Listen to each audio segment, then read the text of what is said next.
Nah, Bismillahirrahmanirrahim.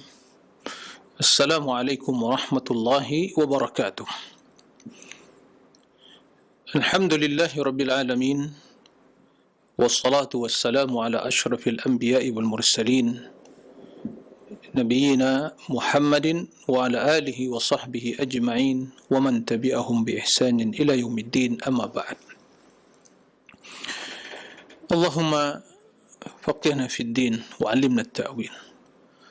Allahumma rizukna ilman nafi'an wa rizqan tayyiban wa amalan mutaqabbala. Ikhwatal iman, para pemirsa dan juga para pendengar kaum muslimin dan muslimat di mana saja antum berada, semoga Allah Subhanahu wa taala senantiasa melimpahkan rahmat dan karunia-Nya kepada kita semua. Allahumma amin. Alhamdulillah, kita memuji dan memuja Allah, bersyukur, memanjatkan pujian, pengagungan kita kepada Allah Tabaraka wa Ta'ala yang telah memuliakan kita dengan iman, yang senantiasa mencurahkan berbagai kebaikan dan kemuliaan, rahmat, nikmat, karunia, taufik, hidayah, lahir batin, dunia dan akhirah, yang semuanya alhamdulillah kita nikmati, kita pakai, kita gunakan. Semoga nikmat yang Allah curahkan kepada kita menjadikan kita orang-orang yang senantiasa bertambah kesyukurannya, bertambah keimanannya, dan semakin tinggi derajat ketakwaannya. Allahumma amin. Salawat dan salam untuk Nabi yang mulia, Nabi Muhammad sallallahu alaihi wasallam. Allahumma salli ala Muhammadin wa ala ali Muhammad. Kita memperbanyak salawat kepada beliau sallallahu alaihi wasallam, terutama di hari yang mulia ini, hari Jumat, yang secara spesial terdapat perintah dari Nabi sallallahu alaihi wasallam untuk banyak bersalawat kepada beliau. Allahumma salli wa sallim wa barik wa an'im ala abdika wa rasulika Muhammad. Ikhwatal iman, para pemirsa rahimakumullah, kembali kita melanjutkan pembahasan tentang akidah ahli sunnati wal jamaah, yang dalam hal ini kita menjelaskan akidah Imam Malik rahimahullah, gurunya Imam Syafi'i rahimahullah. Karena sesungguhnya mempelajari akidah para imam ahli sunnah, kita secara otomatis mempelajari akidah ahli sunnati wal jamaah yang berlandaskan kepada Al-Quran dan sunnah Nabi sallallahu alaihi wasallam, yang mengikuti akidah para salafus salih, para sahabat, tabi'in, atba'ut tabi'in, dan para imam-imam ahli sunnah yang setia berjalan di atas jalannya generasi terbaik umat ini, yaitu salafun salih. Ikhwatal iman, para pemirsa rahimakumullah, dan juga para pendengar yang semoga senantiasa dalam lindungan Allah Subhanahu wa ta'ala. Kita akan melanjutkan membaca perkataan Imam Malik rahimahullah yang masih berkaitan dengan permasalahan yang sangat prinsip di dalam agama Islam dan secara khusus dalam akidah ahli sunnah, yaitu berpegang teguh dengan Al-Quran dan sunnah, mengikuti Al-Quran dan sunnah di dalam segala permasalahan, terutama di dalam perkara akidah. Telah dijelaskan sebelumnya apa yang dinyatakan oleh Imam Malik rahimahullah, dan juga beliau menukil perkataan Umar bin Abdul Aziz yang menjelaskan bahawa apa yang telah dijelaskan oleh Nabi sallallahu alaihi wasallam dan juga apa yang telah dijelaskan oleh Khulafa ar-Rasyidun, maka yang demikian itu wajib untuk diikuti. Melaksanakan apa yang telah dijelaskan oleh Rasul sallallahu alaihi wasallam dan juga apa yang telah dijelaskan oleh Khulafa ar-Rasyidun, itu merupakan bagian dari usaha kita untuk menyempurnakan keimanan kepada Allah, itu hal yang wajib. Adapun menyelisihi sunnah Rasulullah dan jalannya para sahabat Rasulullah sallallahu alaihi wasallam merupakan penyimpangan, kedurhakaan kepada Allah, juga merupakan penyimpangan dari sunnah Rasulullah sallallahu alaihi wasallam.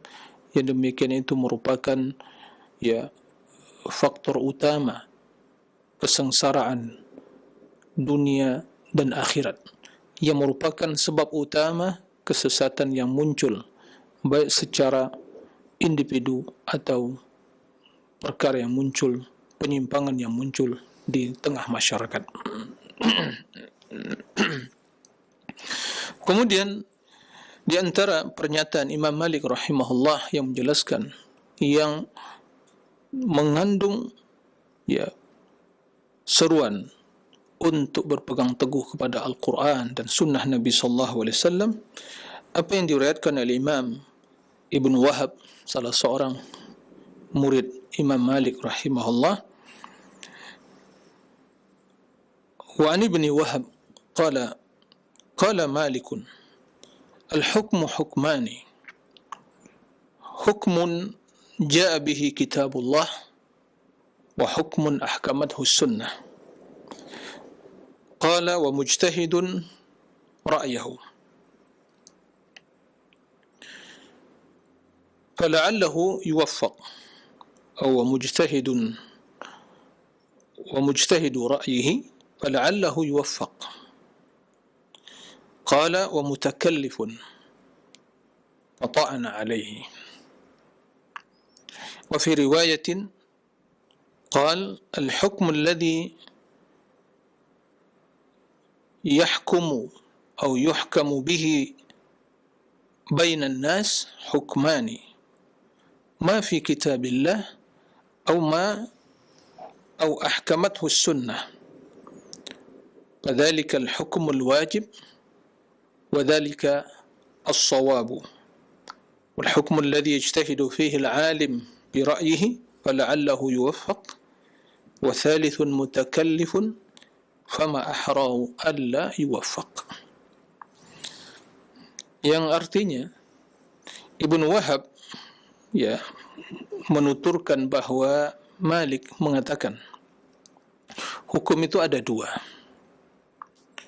Hukum yang telah tertera dalam Al-Quran, majabihi kitabullah, dan hukum yang telah dijelaskan dan ditentukan oleh As-Sunnah. Jadi ada Al-Quran, ada Sunnah.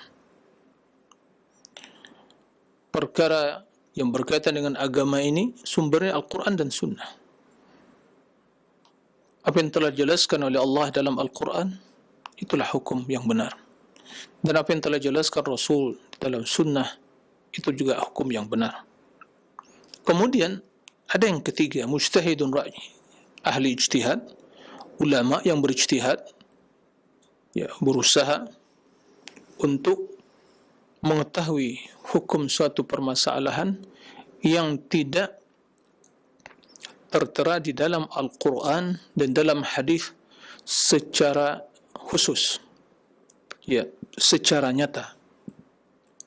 Tidak ada nas, tidak ada teks yang sharih, yang nyata menjelaskan suatu hukum, tapi muncul perkara yang membutuhkan penjelasan, yang membutuhkan pemahaman atau penjelasan tentang hukumnya, maka ulama berijtihad, ahli ijtihad, mereka yang memiliki kemampuan, keahlian, memiliki kapasitas untuk berijtihad sesuai dengan kaedah-kaedah ilmu yang telah dimaklumi oleh para ulama.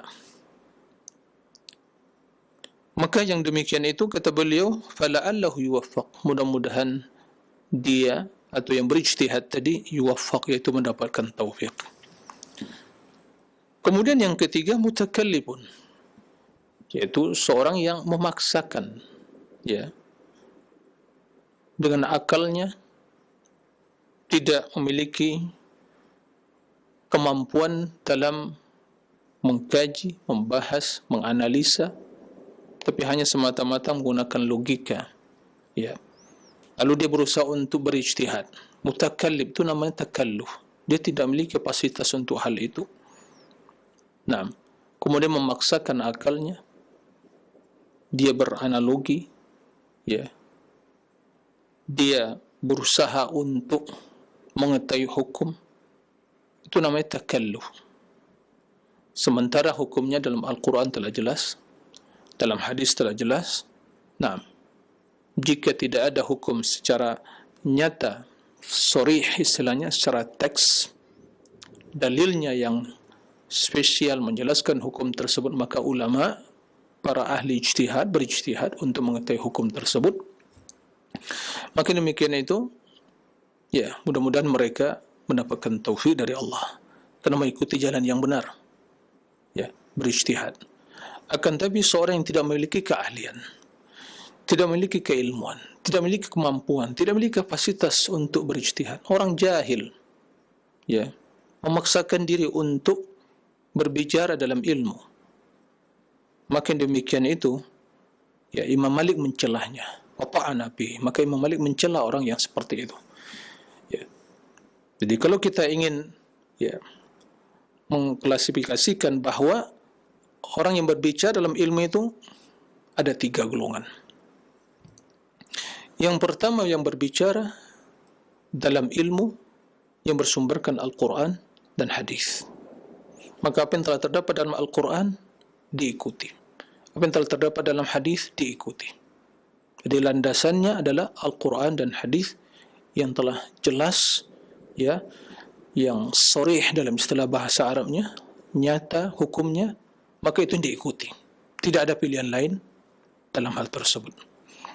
Yang kedua, tidak terdapat di dalam Al-Quran dan hadis dalil secara nyata atau nas yang menjelaskan hukum tersebut. Nah, maka para ulama ahli ijtihad berijtihad. Maka kita mendengar mujtahidun, mereka berijtihad. Dan ini merupakan tugas para ulama, tugas orang-orang yang memiliki keahlian, kapasitas, memiliki ilmu dalam berijtihad, menguasai hukum, menguasai kaedah-kaedah ilmu, dan juga menguasai dalil. Maka mereka berijtihad. Nah, kelompok yang kedua ini, yang ahli ijtihad, apabila berijtihad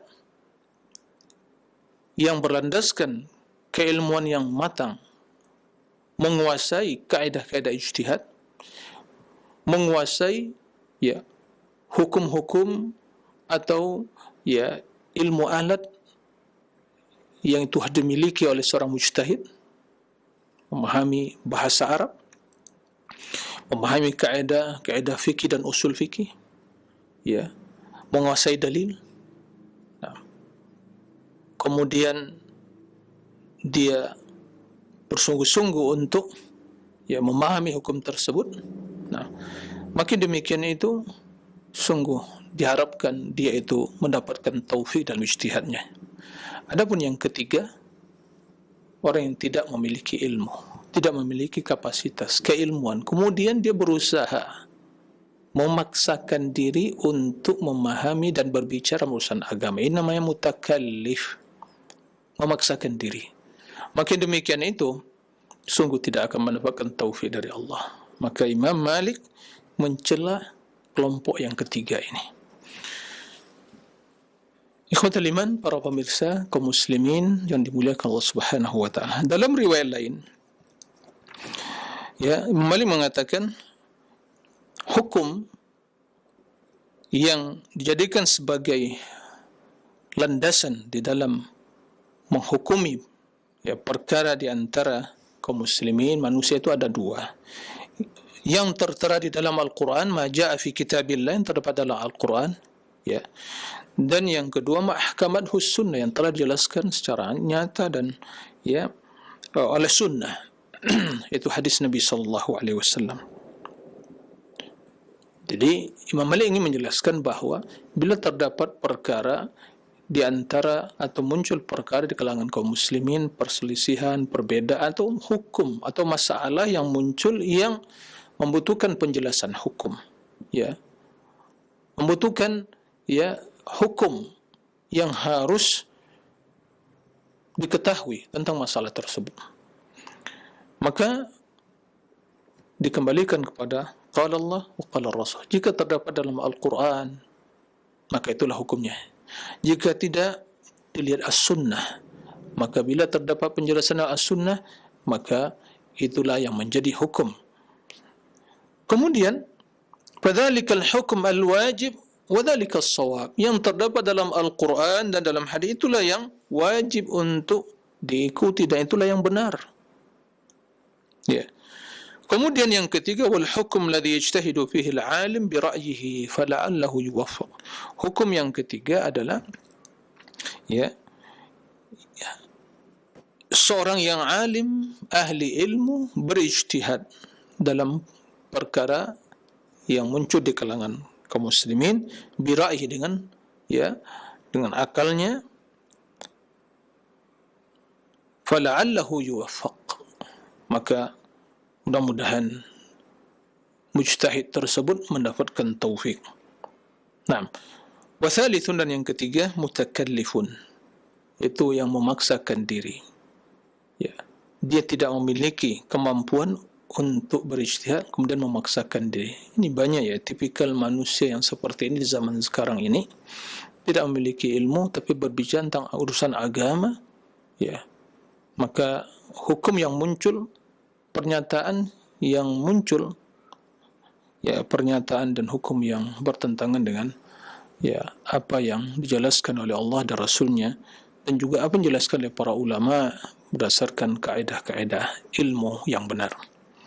Itu namanya mutakallif, ya. Fama ahrahu alla yuwafiq, ya, demikian itu ya sangat jauh dari taufik. Dia tidak akan mendapatkan taufik, bimbingan dari Allah Subhanahu wa taala, kerana dia tidak mengikuti jalan yang benar dalam ya membahas, mengkaji dan mengetahui hukum suatu masalah. Ikhwatal iman para rahimakumullah, ya, di dalam riwayat lain, wa fi riwayatin qala ma kana fi kitabillah aw ahkamathu as-sunnah an Rasulillah sallallahu alaihi wasallam fa huwa haqqun la shakka fihi wa ma kana min ijtihadir ra'yi fallahu a'lam bihi. Kata beliau, apa yang telah terdapat di dalam kitabullah atau yang telah dijelaskan oleh sunnah dari Rasulullah sallallahu alaihi wasallam, itulah yang benar, yang tidak ada keraguan ya di dalamnya.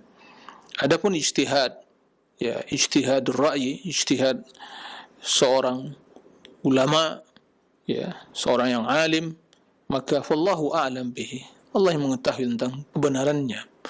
Nah, tapi tidak diragukan bahawa seorang yang memiliki keahlian dan kapasitas untuk berijtihad, bila dia membahas suatu masalah, melihat suatu masalah dari sudut pandang, dari secara komprehensif berdasarkan dalil, maka tentunya dia mudah-mudahan dan akan mendapatkan tauhid dari Allah Subhanahu wa taala. Nah,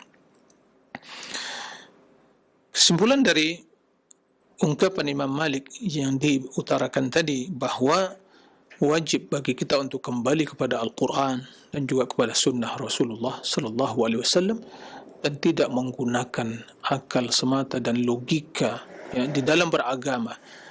Dalam berijtihad itu ada ahlinya. Kita yang tidak memiliki kemampuan dan kapasitas untuk ahli itu, maka sadar diri, jangan memaksakan diri berbicara dalam urusan agama yang kita tidak memiliki kemampuan, pengetahuan tentang kaedah-kaedah dan prinsip-prinsip dalam berilmu. Nah, Waqala Ishaq bin Ibrahim Al-Hunaini, ini juga salah seorang murid dari Imam Malik. Beliau mengatakan, qala Malikun qubida Rasulullah sallallahu alaihi wasallam wa qad tamma hadha al-amr wastakmal, fa innama yanbaghi an tuttaba atharu Rasulillah sallallahu alaihi wasallam wa la yuttaba'u ar-ra'yu. Kata Imam Malik rahimahullah, Rasulullah sallallahu alaihi wasallam ya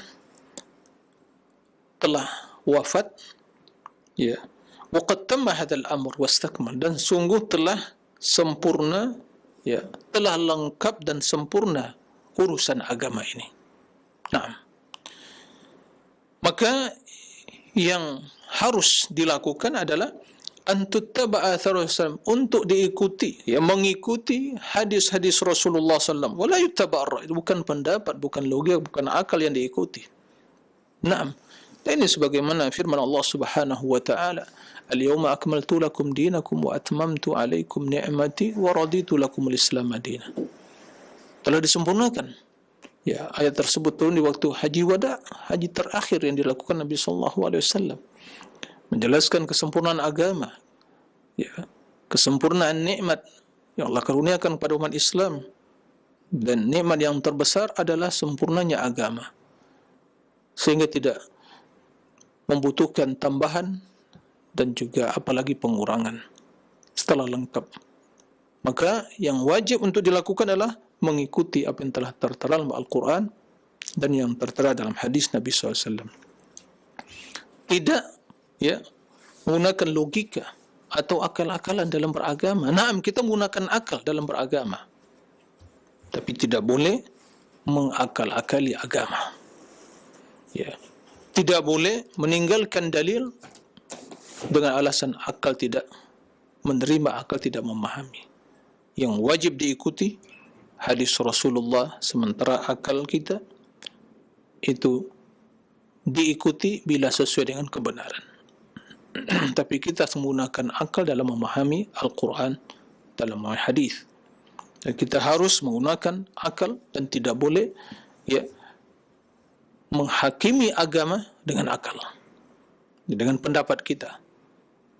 Maka tatkala qala Allah wa qala Rasul, kita mendapatkan qala Allah wa qala Rasul, enggak boleh kita menolak, oh, pendapat ustaz saya tidak seperti itu, pendapat kiai saya tidak seperti itu, pendapat buya saya tidak seperti itu, pendapat profesor dan doktor si fulan dosen saya tidak seperti itu. Enggak, tidak alasan, tidak boleh, ya, Al-Quran dan hadis ditolak, dibantah dengan hal-hal yang seperti itu. Itu tidak ada nilainya. Perkataan ustaz, perkataan buya, perkataan kiai, perkataan tuan guru, perkataan dosen, perkataan profesor, ahli apa saja, kalau telah bertentangan dengan Al-Quran dan hadis, ditolak. Tidak ada nilainya sama sekali. Ya, tidak ada nilainya.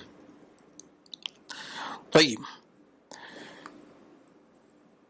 وقال معن بن عيسى: سمعت مالك بن أنس يقول: إنما أنا بشر أخطئ وأصيب، فانظروا في رأيي، فكل ما وافق الكتاب والسنة فخذوه، وكل ما لم يوافق الكتاب والسنة فاتركوه. سبحان الله. Kaidah, prinsip dasar yang dijelaskan oleh Imam Malik kepada kita semua, ya, konsep, ya, cara beragama yang benar, cara berilmu yang benar. Nah, apa kata beliau? Innama ana bashar, saya ini manusia biasa. Subhanallah. Ukhti wa usib, bisa salah dan bisa benar. Ini menunjukkan kepada kita, ya, ketawaduan beliau, dan beliau memahami, ya, siapa dirinya, sadar diri, ya. Nah, manusia, itulah sifat manusia. Dia bisa salah dan bisa benar. Beliau ingin menjelaskan kepada kaum muslimin bahwa tidak boleh fanatik pada seorang pun, tidak boleh taklid buta, ya, tapi yang diikuti adalah kebenaran. Maka kata beliau, "Fanzuru fi ra'yi", perhatikan pendapatku. "Wa kullu ma wafaqa al-kitab wa sunnah fakhudhu", maka semua yang sesuai dengan Al-Quran, Al-Kitab, was sunnah dan hadis, sunnah Nabi SAW, fakhudhu, ambil pendapat itu, ikuti. Wa kullu ma lam yuwafiqil kitab wa sunnah fatruku. Dan semua yang tidak sesuai dengan Al-Quran dan sunnah, tinggalkan. Subhanallah. Ya, nasihat yang luar biasa. Dan sama seperti Imam Syafi'i dan imam-imam yang lain dan semua imam ahli sunnah, mereka mengajak umat untuk kembali kepada qala Allah wa qala Rasul. Siapa yang meragukan ya keilmuan Imam Malik, imam Daril Hijrah di zaman beliau, yang berbicara di Madinah, di Masjid Nabi SAW, beliau tidak keluar dari Madinah, Imam Malik. Ya, tidak ada selain beliau. Artinya apabila ada Imam Malik, yang lain tidak akan berfatwa dan berbicara. Nah, banyak para ulama di zaman beliau. Beliau mengatakan, saya manusia, bersalah dan benar, bisa salah, bisa benar. Nah, maka jika kalian mendengar pendapatku, mendapatkan ya pandanganku, hukum yang aku jelaskan, bila yang demikian itu bertentangan dengan Al-Quran Sunnah, ditolak. Tapi bila sesuai dengan Al-Quran Sunnah, ambil. Artinya apa? Karena yang sesuai dengan Al-Quran Sunnah itulah kebenaran, dan diikuti bukan karena Imam Maliknya, bukan karena Imam Syafi'inya, bukan karena Imam Abu Hanifah dan Imam Ahmadnya, akan tapi diikuti apa yang dinyatakan mereka, disampaikan para imam tersebut, karena itu sesuai dengan Al-Quran. Jadi pada hakikatnya mengikuti Al-Quran dan hadis. Nah, begitulah kita beragama. Adapun fanatik, ya, tidak keluar dari satu pendapat, bahkan menolak yang telah jelas kebenarannya sesuai dengan Al-Quran dan Sunnah dengan alasan tidak sesuai dengan pendapatku, tidak sesuai dengan akal pikiranku, tidak sesuai dengan pendapat guruku, para leluhurku, ya, maka itu semua adalah cara yang keliru dalam beragama.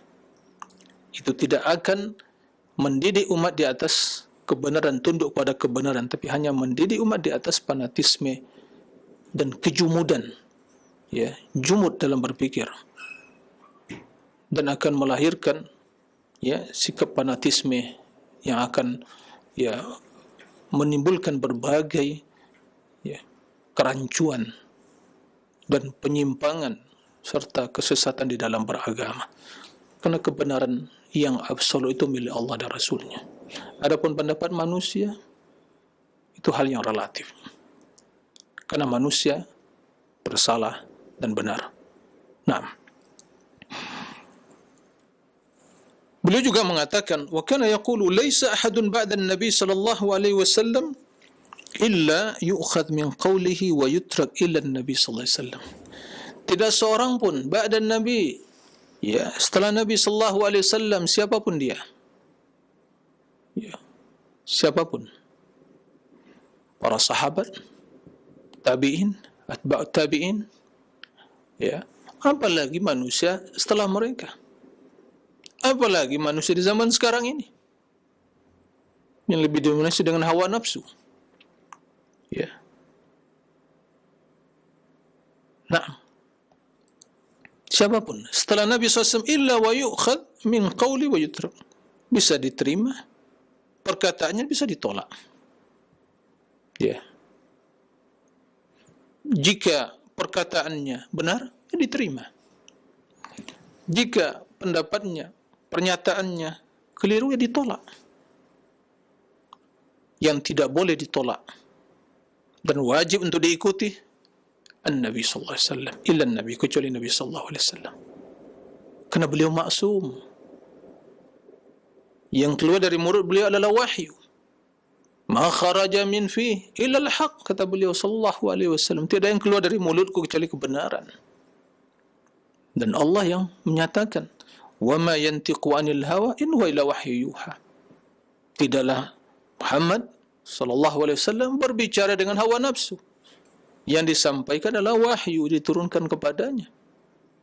Nah, ini tidak ada alasan bagi kita, ya, setinggi apapun kedudukan seorang di di masyarakat. Ya, semulia apapun nasab dan keturunannya, apapun kedudukan dan pangkat dan jabatannya, keilmuannya, sebanyak apapun ilmunya, secerdas apapun dia, sebanyak apapun hafalan Al-Quran dan hadisnya, ya, penguasaan terhadap ilmu, maka dia bisa keliru dan bisa benar. Tidak wajib diikuti. Ya. Tidak boleh fanatik kepadanya. Tapi yang wajib untuk diikuti, yang tidak boleh ditolak perkataannya adalah Rasulullah SAW. Karena beliau maksum. Dan ini harus kita pahami dalam beragama.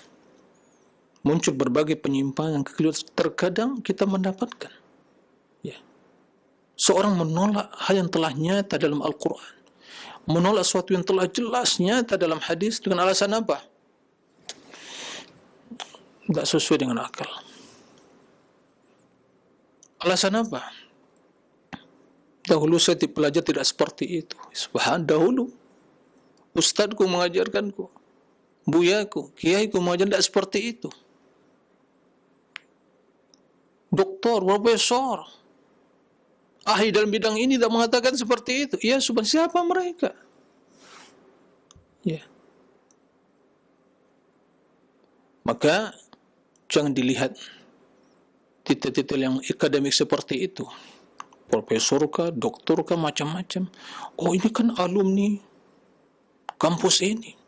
Ini akan alumni ini. Ini kan belajar sama syekh ini. Itu tidak menjadi standar untuk menilai dan memilih kebenaran. Tapi dilihat apa yang disampaikan dia sesuai dengan qala Allah wa qala Rasul. Apa yang disampaikan dia sesuai dengan hadis, dengan Al-Quran. Itulah yang benar. Nah, itu yang harus ditanamkan dalam diri kaum muslimin. Ya, karena itulah cara beragama yang benar. Ya. Maka seseorang akan selamat dari sikap fanatik. Ya, sifat fanatik dan taklid buta. Tapi yang menjadi semangat dia dalam beragama mencari kebenaran. Nah, itu yang harus diperhatikan. Dalam riwayat lain disebutkan illa sahib hadzal qabr wa asyara bi yadi ila qabrin Nabi sallallahu alaihi wasallam. Jadi semua bisa diterima perkataannya, dan bisa ditolak. Kecuali An-Nabi sallallahu alaihi wasallam. Kecuali yang memiliki kubur itu kubur yang ada di Madinah. Dan begitu beliau menyebutkan hal itu, beliau memberikan isyarat kepada kubur Nabi sallallahu alaihi wasallam. Nah, kepada kuburan Nabi sallallahu alaihi wasallam. Artinya Nabi SAW yang wajib diikuti, yang tidak boleh ditolak perkataannya, yang wajib untuk dilaksanakan perintahnya. Waqala Al-Haytham bin Jumail atau bin Jamil, qultu li Malik bin Anas, saya bertanya kepada Malik bin Anas, ya Aba Abdullah, inna indana qauman wada'u kutuban يقول أحدهم حدثنا فلان عن فلان عن عمر بن الخطاب بكذا وكذا وفلان عن إبراهيم بكذا ويأخذ بقول إبراهيم.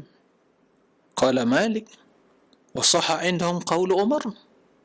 قلت إنما هي رواية كما صح عندهم قول إبراهيم. فقال مالك هؤلاء يستتابون. Haytham bin Jamil atau bin Jumail bertanya kepada Malik bin Anas, wahai Aba Abdullah, ini kunyah beliau. Ya, ada sekelompok di tengah-tengah kami, wada'u kutuban, yaitu menulis kitab. Sebagian di antara salah seorang mereka mengatakan haddatsana fulan an fulan an Umar bin Khattab. Telah menyampaikan kepada kami, berikan kepada kami fulan, jadi disebutkan sanad, ya, riwayat atau ilmu tersebut. Kemudian sampai kepada Umar bin Khattab bikadza wa kadza, yaitu tentang masalah begini dan begitu. Kemudian juga fulan an Ibrahim, ya, riwayat yang lain disebutkan ya para perawi dan juga sumber riwayat tersebut, wa an Ibrahim bikadza. Jadi ada riwayat yang disebutkan kepada Umar bin Khattab, ada riwayat disebutkan kepada Ibrahim. Allahu a'lam siapa maksud Ibrahim di sini. Artinya mereka menulis, mengumpulkan riwayat-riwayat kemudian ditulis dalam sebuah kitab. Di situ ada riwayat yang bersambung kepada Umar bin Khattab tentang suatu permasalahan ilmiah, dan ada juga an Ibrahim. Kemudian mereka mengambil pendapat Ibrahim, wa ya'khudhu biqauli Ibrahim. Jadi ada perbandingan. Ini Umar bin Khattab khalifah, sahabat. Ya, Ibrahim mungkin ya tabi'in. Nah, tapi mereka mengambil perkataan Ibrahim, tidak menerima perkataan, tidak mengambil perkataan Umar bin Khattab. Ya, secara ya keilmian, secara perbandingan, ya tentu perkataan Umar bin Khattab radhiyallahu anhu yang lebih utama. Beliau khalifah, ya, dan juga salah seorang ya mubasysyirin bil jannah, khalifah yang kedua, dan tidak diragukan keilmuannya, bahkan yang mendapatkan ilham dari Allah. Banyak kecocokan pendapat beliau dengan apa yang diturunkan oleh Allah dari wahyu dalam sebagian hal permasalahan. Nah, jadi mulham, mendapatkan ilham dari Allah. Maka Imam Malik bertanya, "Wasahha indahum qaulu Umar?"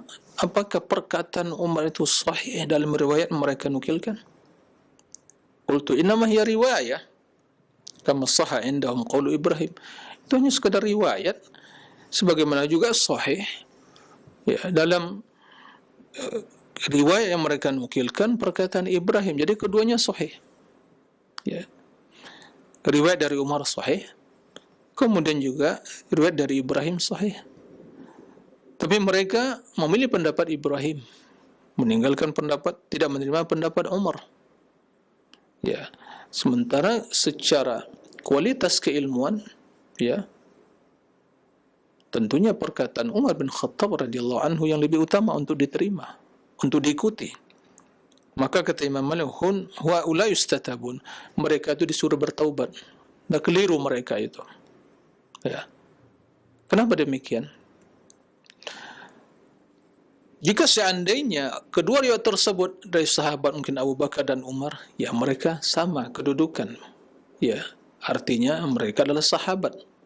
Kapasitas keilmuan, ya, kedudukan sama. Tapi bila dibandingkan Umar bin Khattab, sahabat, kemudian tabi'in, yang tidak bisa. Tidak ada perbandingan. Tentu Umar bin Khattab yang lebih utama. Perkataan dia lebih utama untuk diikuti karena sahabat. Nah, tapi mereka mengikuti pendapat Ibrahim yang bukan sahabat Nabi sallallahu alaihi wasallam. Maka kata Imam Malik rahimahullah, haula yustatabun, mereka itu disuruh bertaubat. Keliru mereka itu. Ya, tidak tepat seperti itu, tidak benar cara beragama atau berilmu. Ya. Kenapa demikian? Karena sesuatu yang menjadi prinsip beragama atau berilmu para ulama adalah deretan, ya, urutan dalam berdalil, beristidlal Al-Quran, kemudian hadis, ijma', kemudian mereka setelah itu melihat pendapat para sahabat, dan bila mereka mendapatkan perkataan para sahabat, tentu pendapat mereka yang lebih utama untuk diikuti dari pendapat orang-orang yang datang sepeninggal mereka. Artinya apa? Imam Malik rahimahullah ingin menjelaskan kepada kita bahwa di dalam beragama ini, ya, harus mengikuti kaidah dan konsep yang jelas. Ya. Qala Allah, qala Rasul, kemudian ya setelah itu jelas ijma', kemudian dalam sisi pendalilan tentu yang dikedepankan, yang diutamakan setelah Al-Quran hadis dan ijma' tentunya pendapat para sahabat. Dan itu juga yang diakui oleh imam-imam yang lain. Pernah kita sampaikan sebelumnya pernyataan Imam Syafi'i rahimahullah tentang sahabat Nabi sallallahu alaihi wasallam. Mereka lebih utama daripada kita dalam segala hal. Dalam keilmuan, dalam amalan, dalam ketakwaan, dalam kewaraan, dalam beranalogi, dalam mengetahui suatu hukum, maka mereka adalah yang lebih utama. Maka kata Imam Syafi'i, pendapat mereka itu sahabat Nabi lebih utama bagi diri kita daripada pendapat kita sendiri untuk diri kita. Itu pernyataan Imam Syafi'i. Lalu siapa yang di zaman sekarang ini yang tidak mengetahui keutamaan mereka dan baru mengatakan mereka kan manusia biasa, kita juga manusia, mereka punya akal, kita punya akal. Jadi seolah mereka lebih mampu memahami hukum suatu masalah yang muncul dalam urusan agama ini daripada para sahabat. Ya subhanallah, ini jelas kekeliruan dalam beragama. Kemudian ikhwatal iman para rahimakumullah,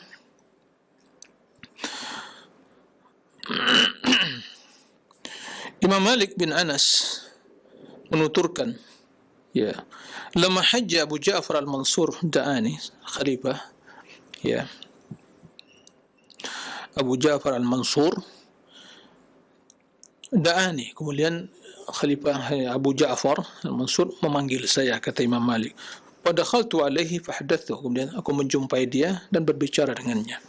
Wasalani fajabtu, beliau bertanya kepada aku dan aku menjawab.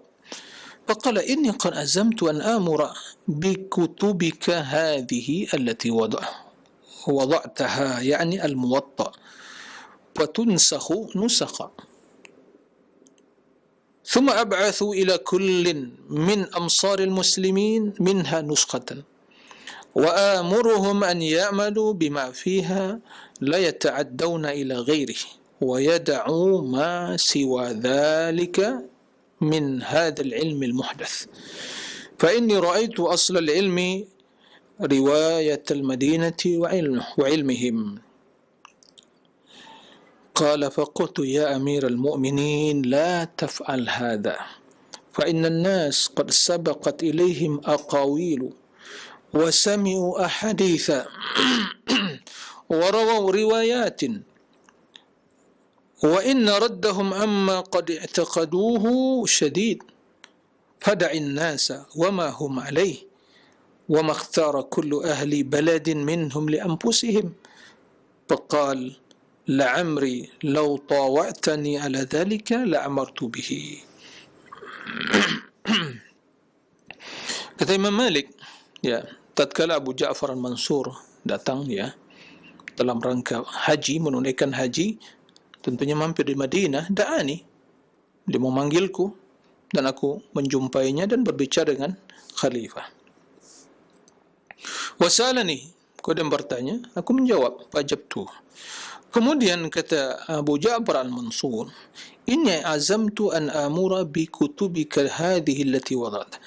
Saya berazam untuk menginstruksikan kitab yang kamu tulis ini, yaitu Muwatta. Imam Malik dengan Muwatta'nya. Ini sebelum Sahih Bukhari, Sahih Muslim. Jadi ada kitab Muwatta' dan ini masyhur. Di zaman beliau banyak kitab-kitab yang tulis para ulama, tapi kitab Muwatta' beliau yang menjadi pegangan dan rujukan, referensi utama. Fatunsak nusa, jadi diperintahkan, diinstruksikan oleh Khalifah Abu Ja'far al-Mansur untuk ditulis, dicetak. Berapa eksemplar dicetak. Thumma abatha kulli amsar, kemudian saya akan kirim pada setiap negeri-negeri kaum muslimin nuskha, satu eksemplar. Wa amuru man ya'malu bima fiha, dan aku perintahkan agar mereka mengamalkan, melaksanakan mengikuti apa yang terdapat di dalam kitab Muwatta dari hukum-hukum dan hadis-hadis. La yata'addu ila ghairi, tidak meninggalkan kitab tersebut dan mengamalkan kitab yang lain. Wa yada'u ma siwa dzalika, dan meninggalkan selain kitab Muwatta min hadzal ilm al-muhdath, itu ilmu yang telah mungkin diada-adakan di belakangan hari. Nah, Jadi pendapat-pendapat yang mungkin itu hanya berlandaskan ya logika semata, ya ra'i para ulama, ya, bukan hadis. Fa inni ra'aitu asal al-ilmi riwayat ahli Madinah wa ilm, karena saya melihat sumber keilmuan itu adalah riwayatnya ahli Madinah wa ilmihim, dan keilmuan mereka. Karena mereka ya hidup di Madinah. Madinah adalah tempatnya ya hijrah Rasulullah SAW. Beliau wafat, di situ beliau dikuburkan, dan tentunya para sahabat, tempatnya para sahabat dan anak-anaknya para sahabat ahli ilmu. Maka mereka sangat dekat kepada sumber ilmu. Nah, faqala Imam Malik, ya Amir, la taf'al. Wahai Amirul Mukminin, wahai Khalifah, la taf'al, jangan engkau lakukan, jangan. Fa inna an-nas qad sabaqa ilm aqal, kaum muslimin sungguh telah ya terlebih dahulu mendengar ya pendapat para sahabat sebelumnya, dan juga telah mendengar hadis-hadis dan meriwayatkan riwayat-riwayat ya selain yang mungkin terdapat dalam kitab Muwatta ini. Nah, wa in radu amma qad i'taqadu syadid, sesungguhnya ya mengembalikan mereka dari apa yang telah mereka yakini sebelumnya, telah mereka dengar sebelumnya, telah mereka ikuti sebelumnya, syadid, hal yang berat, bukan hal yang ringan. Maka kata beliau, fada'in nas wa ma hum alaih, biarkan mereka kaum muslimin ya sebagaimana ya mereka dalam kondisi yang telah ada sebelumnya. Jadi tidak perlu diperintahkan wajib mengikuti kitab Muwatta Malik, amalkan apa yang ada di dalamnya, enggak perlu, biarkan. Karena ya masyarakat yang hidup di zamannya dan para ulama ya di belahan negeri kaum muslimin, mereka telah mendengar pendapat-pendapat sebelumnya, telah meriwayatkan hadis-hadis sebelumnya, ya. Jadi artinya pendapat yang mereka dengar, hadis-hadis riwayat yang telah mereka riwayatkan, itu mungkin ya tidak ada dalam kitab Muwatta. Nah, maka wa makhtara kullu ahli balad minhum li anfusihim, dan apa yang dipilih oleh setiap ya penduduk masyarakat setiap daerah ya yang mereka amalkan untuk diri mereka. Faqala la amri law tawa'tani ala dhalika la amartu bih, demi Allah ya, seandainya engkau ya mengikutiku atau mentaatiku dalam instruksi tersebut, mungkin aku akan perintahkan, artinya akan diperintahkan dicetak berapa eksemplar ya dari kitab Muwatta, kemudian diperintahkan untuk disebarkan, kemudian menjadi rujukan dan ya standar keilmuan dan rujukan referensi utama dalam keilmuan dan dalam amalan. Tapi Imam Malik tidak merestui hal itu, subhanallah, padahal telah diakui keilmuan Imam Malik. Dan juga pujian para ulama, rekomendasi para ulama terhadap kitab Muwatta. Ya, tentunya sebelum muncul Sahih Bukhari dan Sahih Muslim. Lihat bagaimana tawaduk beliau. Beliau tawaduk sekali. Ya. Kalau hal ini ditawarkan kepada manusia yang hidup zaman sekarang ini, wah, sungguh hal itu akan berbeda ya. 180 derajat perbedaannya dengan sikap Imam Malik. Imam Malik tidak mau. Kenapa?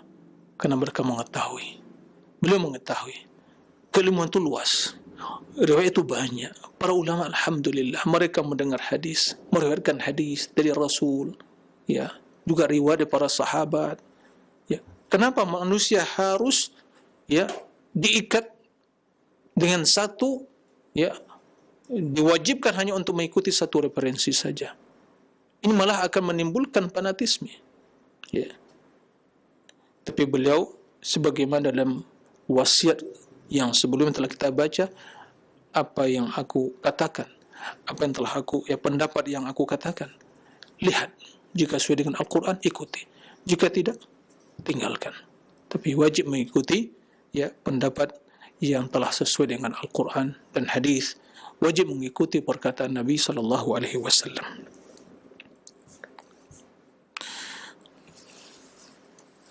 Baik, ikhwatal iman, para pemirsa kaum muslimin dan muslimat rahimakumullah. Kemudian ya Abdullah bin Nafi' meriwayatkan, qala Malik, innal 'abda law irtakaba jami'al kaba'iri ba'da an la yushrika billahi syai'an la rajawtu lahu arfa'al manazil lianna kulla dhanbin bainal 'abdi wa bain rabbih huwa minhu ala raja'in wa sahibul bid'ati laysa huwa minha ala raja'in innama yuhwa bihi fi nari jahannam. Setelah Imam Malik rahimahullah menjelaskan urgensi berpegang teguh dengan Al-Quran dan kewajiban untuk kembali kepada Al-Quran di dalam berilmu, dalam beramal, dan tidak boleh fanatik kepada satu pendapat, taklid buta, apalagi sampai kepada pengkultusan, itu belas bertentangan dengan prinsip beragama ahli sunnati wal jamaah. Kemudian beliau menjelaskan bahaya dari menyelisih hal itu, yang termasuk dalam istilah mengada-ngada dalam agama, yaitu bid'ah yang muncul. Nah, maka kata beliau, innal abda law irtakaba jami'al kaba'ir, seorang seandainya itu melakukan semua dosa besar, ba'da an la yusyrik, selain dari dosa syirik pada Allah Subhanahu wa taala, maka saya masih berharap dia itu bisa mendapatkan kedudukan yang layak, kedudukan yang tinggi. Kenapa demikian? Karena dosa yang dilakukan seorang hamba antara dia dengan Allah, yaitu masih ada di sana peluang untuk mendapatkan yang berharap, berharap untuk selamat. Tapi kalau sahibu bid'ah laysa lahu minha ala raja, pelaku bid'ah, pencetus bid'ah tidak diharapkan, tidak ada harapan baginya. Kenapa demikian? Innama yuhwa bihi fi nari jahannam, itu dia akan dilemparkan ke dalam jurang neraka jahannam. Apa maksud perkataan Imam Malik ini? Apakah sahibu bid'atin, pelaku bid'ah, pencetus bid'ah, bila bertaubat tidak diharapkan keselamatan? Bukan itu maksudnya. Semua dosa, kekufuran, kesyirikan, bid'ah, maksiat dan yang lainnya, bila dia bertaubat, pelakunya bertaubat, Allah terima taubatnya. Akan tetapi pelaku bid'ah, dia merasa dan meyakini berada di atas kebenaran. Nah, maka dia bersungguh-sungguh memperjuangkan dan mengamalkan bid'ah tadi. Bila diperingatkan, oh enggak, ini kan benar, ini baik. Bila dikritisi, dia marah. Karena dia mengatakan yang mengkritisi yang keliru. Apa yang saya amalkan ini turun-temurun dari nenek moyang para leluhur. Maka dalam kondisi seperti itu tidak diharapkan, sungguh sulit untuk diharapkan dia itu bisa bertaubat kembali pada jalan kebenaran, karena dia meyakini apa yang dia lakukan adalah perbuatan baik. Kan tidak ada dalam sejarah kehidupan manusia, saya bertobat dari berbuat baik. Enggak ada. Yang bertobat itu dari berbuat kejahatan. Maka terus bid'ah itu menyeret dia sampai dia terjerumus ke dalam jurang neraka jahannam, waliyazubillah. Artinya kesesatan. Kesesatan tempatnya di mana? Neraka, bukan di surga. Nah, adapun dosa yang dilakukan seorang hamba, dosa besar apapun, bahkan kesyirikan, jika dia bertaubat, Allah akan terima taubatnya. Nah, kata beliau, pelaku dosa selain syirik, kalau dia meninggal dalam keadaan berbuat dosa tersebut selain syirik, maka masih ada harapan dia untuk selamat. Kendati dia harus dibersihkan dulu, disucikan dulu di dalam neraka, jika Allah tidak memaafkan. Tapi kalau Allah memaafkan, itu kembali kepada urusan Allah Subhanahu wa taala, kehendak Allah Subhanahu wa taala. Nah, ini maksud perkataan Imam Malik. Bukan beliau meremehkan perbuatan dosa, tidak sama sekali. Nauzubillah, bukan itu maksudnya. Tapi ini sebagai perbandingan. Bahwa bila dibandingkan perbuatan dosa dengan pelaku bid'ah, maksiat dengan pelaku bid'ah, maka pelaku bid'ah lebih berbahaya. Keduanya berbahaya. Jangan disalahpahami. Keduanya berbahaya. Karena telah menentang Allah dan Rasulnya. Maksiat bertentangan dengan taatan kepada Allah dan Rasulnya. Bid'ah bertentangan dengan mengikuti sunnah, mengikuti kebenaran. Keduanya berbahaya. Tapi secara perbandingan, mana yang lebih berbahaya? ya, pelaku bid'ah. Makanya dan sebagian pendapat atau perkataan ulama salaf, perbuatan bid'ah dan pelaku bid'ah itu lebih disukai oleh iblis daripada pelaku maksiat. Kenapa demikian? Karena pelaku maksiat bila diingatkan dia bertaubat, ada harapan untuk bertaubat. Karena dia yakin perbuatan dia lakukan, perbuatan maksiat dia kerjakan, itu maksiat. Enggak dia mengatakan, oh minum khamar baik, enggak. Berzina baik, enggak ada. Mencuri enggak. Dia meyakini itu dosa. Tapi karena dorongan nafsu, syaitan, iblis, dia terjerumus. Tapi kalau pelaku bid'ah enggak, dia mengatakan ini baik, ini amal soleh, maka dia bersungguh-sungguh. Ya, mau dia berpindah suatu tempat yang jauh, suatu tempat yang jauh untuk dengan keyakinan ini amal soleh. Ya, dia berkorban waktunya, tenaganya, ya, hartanya untuk apa? Bisa melakukan, bisa ikut serta dalam melakukan hal itu. Sementara itu perbuatan bid'ah, perbuatan yang tidak ada tuntunan dari Allah dan Rasulnya. Karena dia meyakini itu suatu kebenaran. Maka kapan dia akan bertaubat? Bila dia meyakini itu perbuatan yang keliru itu suatu kebenaran, maka tidak akan pernah berpikir untuk bertaubat. Wal-iyazu billah. Jadi artinya Imam Malik menjelaskan kepada kita bahaya di perbuatan bid'ah. Kenapa? Karena itu bertentangan dengan prinsip yang beliau tanamkan kepada kaum muslimin, bahwa wajib mengikuti Al-Quran dan Sunnah.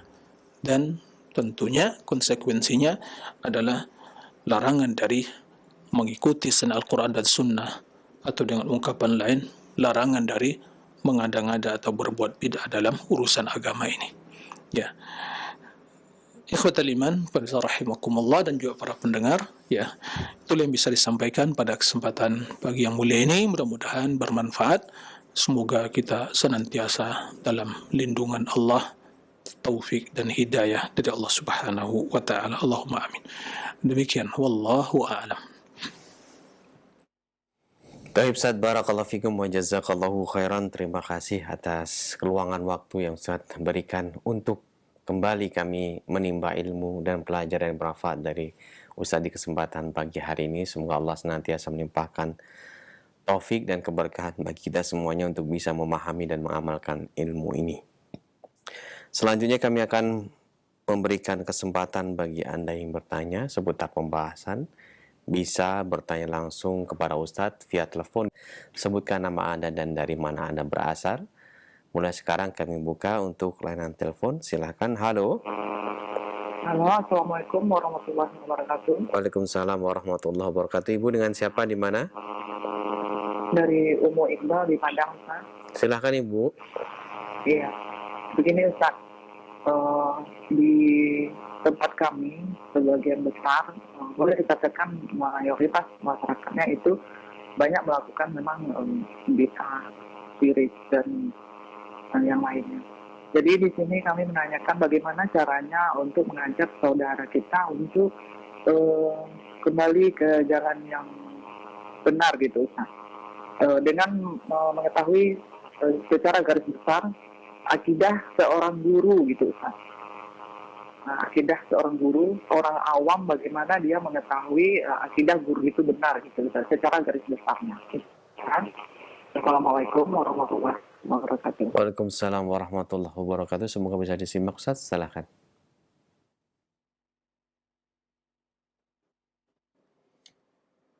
Nah,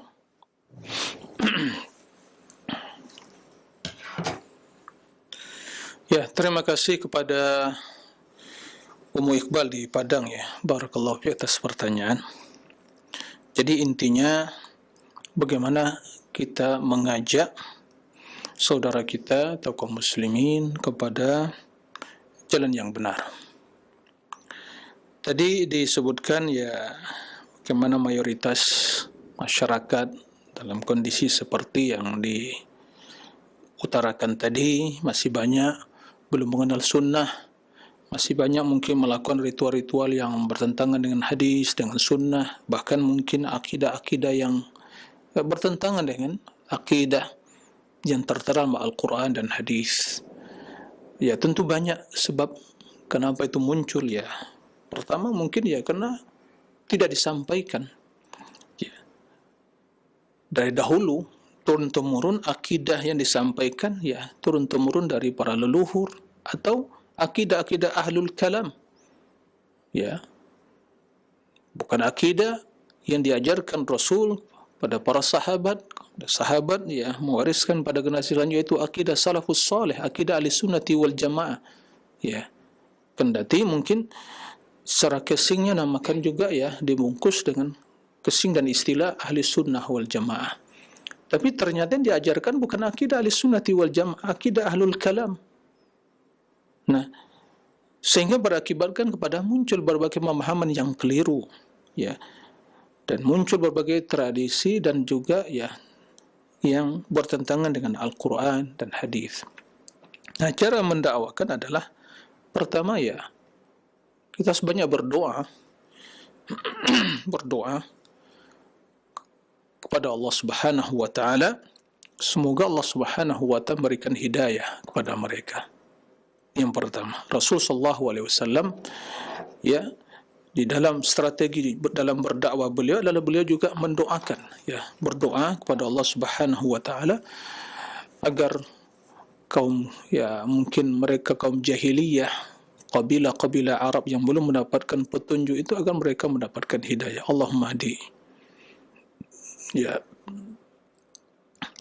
dausan wa'ti bihim, begitu. Dan ini modal, dan ini adalah senjata para dai dan kaum mukminin secara umum, itu berdoa, karena kebaikan itu tangan Allah.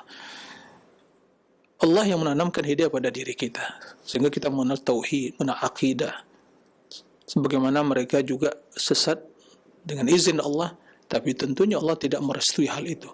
Banyak faktor, ya, fanatisme yang telah selama ini ya turun temurun, ya, tradisi dan budaya, sehingga dianggap itulah kebenaran tadi. Nah, kemudian muncul sikap jumud, ya, tidak bisa membuka diri menerima. Penting inilah yang benar. Nah, ini yang sulit. Padahal ilmu jelas Al-Quran sangat nyata, hadis begitu juga. Maka ini yang pertama. Kemudian, ya, kita mengajak ya dengan dalil. Jangan mengatakan, oh, ini pendapat fulan, buya fulan, dalil qala Allah wa qala Rasul. Nah, jadi sampaikan, oh ini keliru, apa dalilnya? Qala Allah wa qala Rasul. Ini akidah yang benar, apa dalilnya? Qala Allah wa qala Rasul. Nah, begitu. Jika kita bukan seorang ahli ilmu, ya mungkin bisa kita men-share atau memberikan artikel atau tulisan atau buku atau buletin misalnya, itu ilmu yang benar. Dan zaman sekarang ini alhamdulillah ya, kalau mereka mungkin ya generasi yang terpelajar ya luar biasa dimanfaatkan. Tapi kan generasi yang sudah tua ya, zaman-zaman ya udah kakek-kakek kita, untuk itu sudah sulit untuk ya bisa diberi pengertian. Fanatiknya luar biasa, kecuali orang-orang yang betul-betul mendapatkan hidayah dari Allah Subhanahu wa taala dan selamat dari berbagai doktrin-doktrin yang disebarkan oleh orang-orang yang mengajak mempertahankan budaya itu. Nah, seperti itu. Tapi kalau sudah fanatik itu sudah sulit. Kemudian ya, dengan cara terus ta'liful qulub, datang, ya, berikan hadiah, berdoa, seperti itu. Jadi tidak perlu harus ya secara ya brutal atau mungkin sesatkan sana, saya tidak boleh seperti itu, karena ya kita berdoa kepada Allah Subhanahu wa taala semoga muslimin yang belum mendapatkan hidayah mendapatkan hidayah. Kemudian setelah kita lakukan hal itu, satu hal yang harus kita yakini, kita hanya berusaha. Tapi siapa yang akan menjadikan mereka menerima akidah yang kita sampaikan, akidah Rasulullah, para sahabat yang menerima sunnah yang disampaikan, Allah Azza wa Jalla. Innaka la tahdi man ahbabta walakin Allah yahdi man yasha. Engkau tidak bisa memberikan hidayah kepada orang yang paling kau cintai, tapi Allah yang memberikan hidayah. Nah, maka terus bersemangat, tidak perlu putus asa. Itulah perjuangan, itulah dakwah, dan sunnatullah. Dalam sejarah peradaban manusia ini ternyata yang mengikuti al-haq itu minoritas. Ya, seperti itu. Itu yang harus kita pahami. Maka terus bersemangat. Ya, belajar ilmu. Sampaikan dengan cara yang bijak, dengan cara yang santun, ya, dengan cara yang berilmu. Ya. Ini yang harus, tidak boleh, jangan dihadapi, dilawan pernyataan yang keliru, pernyataan yang tidak berdasarkan ilmu, pernyataan yang jauh dari akhlak yang baik dan tutur kata yang baik dengan yang serupa. Ya, tapi tolaklah dengan baik, ungkapan yang baik dengan hikmah, bijaksana, dan terus ya berdoa kepada Allah untuk ya kaum mukminin agar mereka mendapatkan hidayah dan kembali kepada Allah Subhanahu wa taala. Nah, demikian Allahu a'lam. Baik, Ustaz, barakallahu fikum. Jazakallahu khairan. Terima kasih atas jawabannya. Semoga bermanfaat untuk kita semuanya. Dan selanjutnya kami berikan kesempatan kembali. Silakan untuk telepon. Halo. Halo, Assalamualaikum. Waalaikumsalam warahmatullahi wabarakatuh. Bapak dengan siapa ini, di mana? Saya dengan Agus di Jakarta. Silakan Pak Agus pertanyaannya. Mohon izin Pak Ustadz, saya mau nanya Pak Ustadz nih. Saya tinggal di lingkungan nih yang sholat subuh pakai kunut Pak Ustadz. Nah, mohon pencerahannya Pak Ustadz, bagaimana sholat subuh pakai kunut itu, apakah itu termasuk beda atau bagaimana? Yang kedua, mohon kalau seandainya kita lagi sholat subuh nih, terus imam pakai kunut, apa yang harus saya lakukan waktu menunggu itu Pak Ustadz? Begitu aja. Ya. Terima kasih, mohon pencerahannya. Assalamualaikum warahmatullahi wabarakatuh. Waalaikumsalam warahmatullahi wabarakatuh. Silakan Ustaz.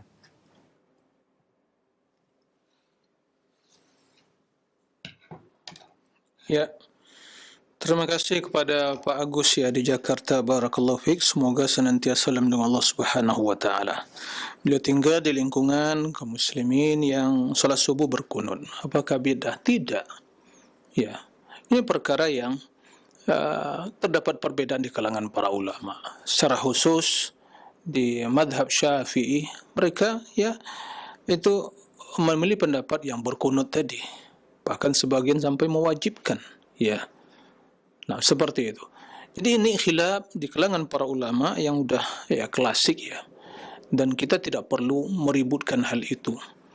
Ya, kalau kita menghidup di tengah masyarakat yang mungkin mereka berkunut, ya. Kalau kita sholat bersama mereka, kalau kita meyakini tidak berkunut, ya tidak ada masalah. Ya, sholat sah. Ya, tapi yang meyakini berkunut, ya, maka kita jangan menyalahkan.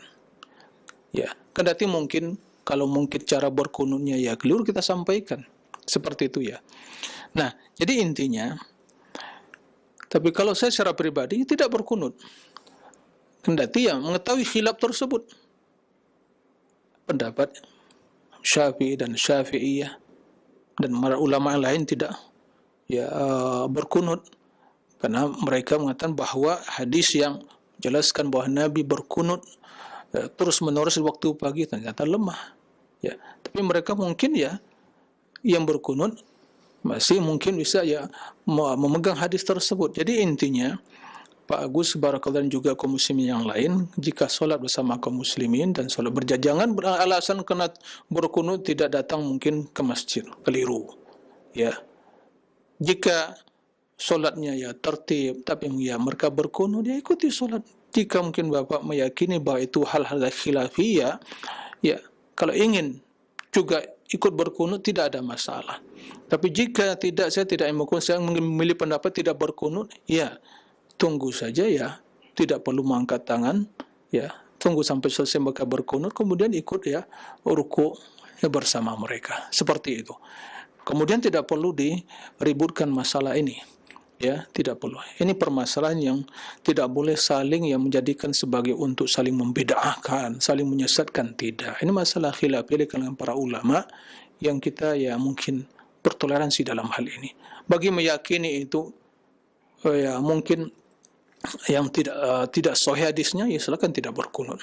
Ya, tapi sampai saling membid'ahkan tidak. Jangan seperti itu. Begitu juga perbedaan 8 rakaat atau mungkin 20 rakaat salat tarawih gitu ya. Yang keliru itu yang salat yang cepat, yang super ekspres itu, atau salat yang tidak ada tuma'ninahnya. Ya, kalau masalah di 8 rakaat silakan. Yang milih mungkin ya 20, silakan. Tapi yang harus diperhatikan benar solatnya, KPM. Mau 8 ya harus tumakninahnya. Perhatikan bacaannya. Jangan ingin mau cepat selesai. Itu yang 8. Nah, termasuk masalah kunut juga. Jadi ini yang harus diperhatikan ya agar kita lebih dewasa dalam hidup bermasyarakat, kemudian kita tidak saling ya bid'ah membid'ahkan. Ya, dalam hal-hal yang khilafiyah seperti ini ada kaedahnya. Jadi tidak ada masalah Pak Agus kalau Bapak yang ingin memilih berkunut silakan berkunut. Jika tidak ya ditunggu saya sampai selesai mereka baca kunut kemudian rukuk bersama mereka dan salat Bapak sah. Nah, demikian wallahu alam. Barakallahu fikum Ustaz, terima kasih atas jawabannya. Selanjutnya kami berikan kesempatan kembali. Silahkan masih di layanan telepon. Halo. Halo. Halo, Assalamualaikum. Waalaikumsalam warahmatullahi wabarakatuh. Bapak dengan siapa di mana? Dari Bapak Agustin di Maluku Utara. Silakan Pak Agustin, langsung pertanyaan disampaikan. Mohon izin bertanya Ustaz. Ya. Kemarin saya mendengar di sebuah stasiun televisi ada penjelasan antara bidah dan sunnah di dalam sholat. Begini Ustaz, mereka membahas antara bidah dan sunat. Yang saya tanyakan, apakah ada dalil yang menyampaikan bahwa kalau berdoa di dalam sujud itu hanya di dalam hati, selain dari zikir-zikir sholat? Katanya kalau kita berdoa secara bersuara itu menambah-nambah syariat yang sudah ditetapkan.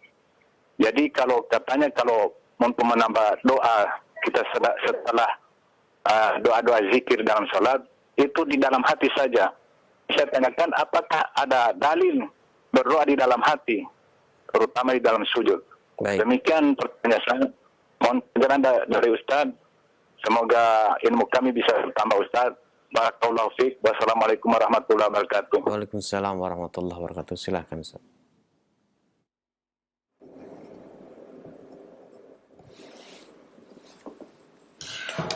Ya, terima kasih kepada Pak Agustin ya di Maluku Utara. Barakallahu fiik atas pertanyaannya. Kesimpulannya adalah apakah dalam berdoa di waktu sholat, di waktu sujud itu ya hanya di dalam hati, tidak bersuara. Kemudian mengatakan kalau bersuara berarti itu tidak sesuai dengan sunnah, berarti bid'ah gitu ya. Nah, apakah ada dalil yang menjelaskan hal itu? Baik. Pertama harus kita pahami terlebih dahulu bahwa di waktu sujud kita diperintahkan banyak berdoa. Begitu perintah Nabi SAW, wa fi sujud fa'aktsiru minad du'a. Di waktu sujud banyak berdoa. Di waktu rukuk ya banyak bertasbih.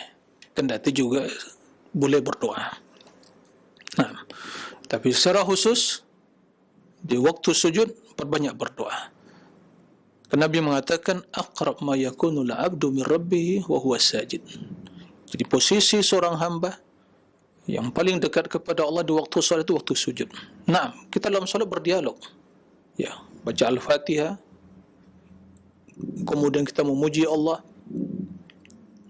Sedang menjalin komunikasi dengan Allah Subhanahu wa taala dalam ibadah yang mulia tersebut. Nah, di waktu sujud ini posisi yang paling mulia dan juga paling dekat kepada Allah. Subhanallah. Karena waktu sujud itu betul bentuk penghambaan, ya. Kepala yang posisinya adalah yang tinggi. Kemudian kita sujud, kita tunduk, bersimpuh hadapan Allah.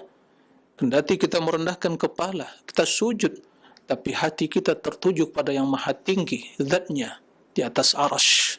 Maka kita ucapkan subhana rabbiyal a'la. Ya. Maka itulah posisi waktu kita yang paling mulia dan paling utama untuk berdoa. Maka banyak berdoa. Nah, dalam berdoa, solat itu ada amalan yang hati, ada yang ucapan, ada yang perbuatan. Kalau hati niat, kalau ucapannya diucapkan, ya. Maka berdoa tadi, selain kita meyakini di hati, kandungan doa yang kita ucapkan. Maka ini kenapa para sahabat mengetahui yang banyak dibaca Rasul waktu sujud, ya muqallibal qulub tsabbit qalbi ala din. Jika Rasul sallallahu alaihi wasallam berdoa dalam hati, tidak kedengaran sahabat, mereka tidak akan bisa menukilkan apa yang diucapkan Nabi. Ya. Jadi kemudian dari sisi lain, ya, berdoa itu diucapkan. Doa yang sempurna itu mengandung ucapan yang menggabungkan antara hati dan juga ucapan. Nah, tapi bukan teriak-teriak. Enggak boleh. Ya. Seperti itu. Jadi mengucapkan doa yang kalaupun terdengar suara kita hanya bisa didengar mungkin kalau berjamaah yang ada di samping kita. Ya. Mungkin yang ada di samping kita, kiri dan kanan. Adapun sampai tidak terdengar suaranya, ya bukan begitu tuntunan Nabi SAW. Boleh mengucapkan ya muqallibal qulub, terdengar oleh diri kita, kemudian ya orang yang ada di samping, tidak ada masalah. Nah, tapi hanya sedih hati, lisan tidak berbicara. Nah, maka ini jelas tidak sesuai dengan tuntunan Nabi SAW. Maka yang benar itu, na'am, hati meyakini, kemudian lisan mengucapkan. Tapi dalam ucapan tersebut tidak mengeraskan suara. Karena pada dasarnya dalam berdoa itu pada dasarnya tidak teriak-teriak, ya, tidak mengeraskan suara, baik di dalam solat atau di luar solat. Tapi bukan berarti hanya zikir doa dalam hati, saya tidak seperti itu. Karena zikir yang utama itu menggabungkan apa yang ada di hati dan juga dengan ucapan di lisan. Nah, baik, demikian. Wallahu a'lam. Demikian, wallahu a'lam, wa sallallahu wa sallam bina Muhammadin wa ala alihi wa sahbihi wa sallim. Walhamdulillahirabbil alamin. Wassalamualaikum warahmatullahi wabarakatuh.